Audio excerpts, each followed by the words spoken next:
ለነገዋ የሴቶች ተሃድሶና የክህሎት ማበልጸጊያ ማዕከል ለተለያዩ ማህበራዊ ችግሮች የተጋለጡና በአስቸጋሪ ህይወት ውስጥ ያሉ ሴቶችን የስብዕና ተሃድሶ ግንባታና የሙያ ስልጠና በመስጠት ህይወታቸውን ለማሻሻል በማለም በአዲስ አበባ ከተማ አስተዳደር የተቋቋመ ነው። ማዕከሉ ለሁለተኛ ዙር ለ5 ወራት ስልጠናቸውን የተከታተሉ ሰልጣኞችንም አስመርቋል።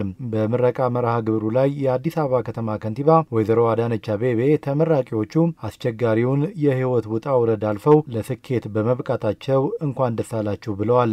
ያንን የትላንትና አስከፊ ህይወት ተንበርክካችሁ እጅ ሰጣችሁ እዛ ሳትቀሩ እድል ስታገኙ እድሉን በሚገባ ተጠቅማችሁበት ውጣ ውረዱን አሸንፋችሁ በእድላችሁ የተገኘውን ጥሩ ስልጠና ተጠቅማችሁ ወደ ተግባር ቀይራችሁት ዛሬ ለስራ በቅታችሁ ከዛሬ በኋላ ሰራተኞች ናችሁና ይሄ ለኛ በጣም ድንቅ ነገር ነው። ለሁለተኛ ዙር ተስፋችሁ ለምልሞ ደስ ብሏችሁ ፊታችሁ ፈገግ ብሎ የቆዳችሁ መልክ ጭምር ተቀይሮ እንዲህ በማየታችን ከሁሉ በላይ ፈጣሪ አምላክን በጣም እናመሰግናለን። ሴቶች በተዛነፈ አመለካከት በኢኮኖሚ እንዲሁም በማህበራዊ ስብራትና በመሳሰሉት ለበርካታ ችግሮች ተጋላጭ መሆናቸውን ያነሱት ከንቲባ አዳነች ለተለያዩ ማህበራዊ ጫናዎች የተጋለጡ ሴቶችን ህይወት ለማሻሻል በሚደረገው ጥረት የሁሉም ትብብር ያስፈልጋል ብለዋል። ለነኚህ ችግሮች ያጋለጣቸው ማህበረሰባችን ውስጥ ያለው የአመለካከት መዛነፍ፣ ኋላ ቀርነት፣ የኢኮኖሚ ችግር እንዲሁም አሎ በኢኮኖሚ ውስጥ ተገቢውን ተጠቃሚነት ማጣት ነው ብሎ ግንዛቤው ራሱ በትክክል አልተፈጠረ። በዚህ ሁኔታ በርካታ መከራን የሚያሳልፉ የኛው ወገኖች የሆኑ እህቶቻችን ልጆቻችን በየቦታ ለብዙ ስብራት ሲጋለጡ እናያለን። እያየን ከንፈራችንን እየመጠጥን አሊያም ደግሞ እየፈረድንባቸው ማለፍ ማብቃት አለበት። መተባበር አለብን። በጋራ መቆም አለብን። በጋራ መስራት አለብን። ይህንን ካደረግን ይቃለላል። ከመሰረቱም ጭምር መንቀል ይቻላል። ስለዚህ እዚህ ስራ ላይ የምንሰራ አካላትና ለዚህ ተጸጦ ልባችን ክፍት የሆነ ኮሚትመንት ያለን ችግሩ መቀረፍ አለበት ብለን የምናምን አካላት መተባበር የግዴታ ጉዳይ ይሆናል። በማዕከሉ ለሚሰለጥኑ ሴቶች ስኬታማነት አስተዋጽኦ ላደረጉ አካላትም ምስጋና አቅርበዋል። ይሄ ስራ ብዙ ሰው የተሳተፈበት ነው። እዚህ የተሳተፈ ሁሉ ቤተሰብ ሆኖ ነው አብሮ እየሰራ ያለው። የማዕከሉ መከፈት እድሉን ከፍቷል። አንድ እድሉ ከተከፈተ በኋላ ግን ብዙዎች በዚህ ስራ ውስጥ ከልባቸው በገንዘባቸው፣ በጉልበታቸው፣ በሙያቸው፣ በፍቅራቸው እያገለገሉ ነው ያሉት። እጅግ አርጌ ማመስገን ወዳለሁ።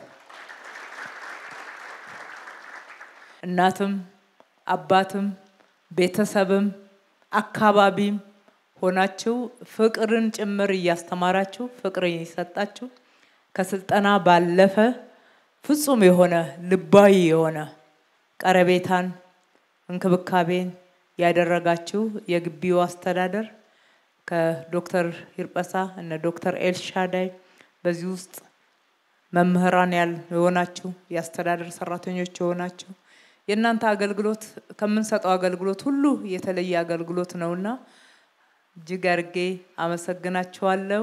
በርቱ። ከዚህ በላይ ትልቅ አገልግሎት የለም ብዬ አምናለሁ። ሰልጣኞቹ የ45 ቀናት የህይወት ክህሎት ስልጠናን ካጠናቀቁ በኋላ በ17 የሙያ መስኮች ሰልጥነው የተሰጣቸውን ምዘና ማለፍ የቻሉ መሆናቸውን የማዕከሉ ዋና ዳይሬክተር ዶክተር ሂርጳሳ ጫላ ተናግረዋል። በዚህ ሁለተኛ ዙር 400 የሚሆኑ ሰልጣኞች ወደ ግቢ ገብቶ ነበር። እነዚህ ከ400 ውስጥ ዛሬ ላይ በተለያዩ የ17 ዘርፍ የስልጠና ዘርፎች ውስጥ ገብተው ለምረቃ የበቁት 380 ያህሉ ናቸው። የከተማ አስተዳደሩ የሚያመጣውን የሙያ ማረጋገጫ ምዘና ወስዶ ሲኦሲ ወስደው ከተፈተኑት ከነዚህ ውስጥ 93%ዎቹ ያለፉ ናቸው። ማዕከሉ ከተለያዩ ግለሰቦች ድርጅቶች ባለሀብቶች ጋር በመነጋገር ቢሮዎች ጋር በመነጋገር የውጭ ሀገር ስራ ስምሪት 46 ሰዎች ናቸው። ከነዛ ውጭ ለሁሉም የሥራ እድል ተመቻችቷል። ከአስቸጋሪ ህይወት ተላቀው በማዕከሉ ባገኙት ስልጠና ወደ ተሻለ ሁኔታ ለመለወጥ መዘጋጀታቸውን ሰልጣኞቹ ገልጸዋል። ጋርመንት ነው ሰለጠንኩት፣ ፋሽን ዲዛይን ነው ሰለጠንኩት። በሰለጠንኩት በብቁ ሁኔታ ሲወስ ያልፋለሁ። አሁን ያለችው ሙና ነገ ማለት ትላንቱን ሳይሆን ነገ ከራሷ አልፋ ሌላ ሰው ለመርዳት የተዘጋጀችው ሙና ናት። ብዙ ነገር ተደርጎልኛል፣ ተለፍቶልኛል። ብዙ ህክምና ተራወርጦልኛል። ከሞት አፋፍ ነው ያተረፉኝ። ሁላችሁንም እግዚአብሔር ያክብርልኝ። እናቴ እግዚአብሔር ያክብርሽ፣ እድሜሽን ያኑርልን፣ አትለይን። መብራን መስከረኝ አንድ ቀን በህይወቴ እንደዚህ ለወጣለሁ። ከሰው እኩል ከጓደኞቼ እኩል እኖራለሁ። ጓደኛ ፍቅር አላቅም። ብቻዬን በሱስ ውስጥ መሃል ውስጥ ነበር ያደግኩት። ብዙ መከራዎች አይቻለሁ። ብዙ ነገር ተደርጌያለሁ፣ ተበድያለሁ። ግን ዛሬ ከሰው ፊት ቆሜ ራሴ ማውራቴ ለኔ ከባድ ነው። እዚህ ቦታ ራሱ ለተደረገልኝ እኔ በጣም ትልቅ ነገር ነው። በምረቃ መርሃ ግብሩ በተለያየ መስክ ለማዕከሉና ለሰልጣኞቹ ድጋፍ ላደረጉ አካላት እውቅና ተሰጥቷል።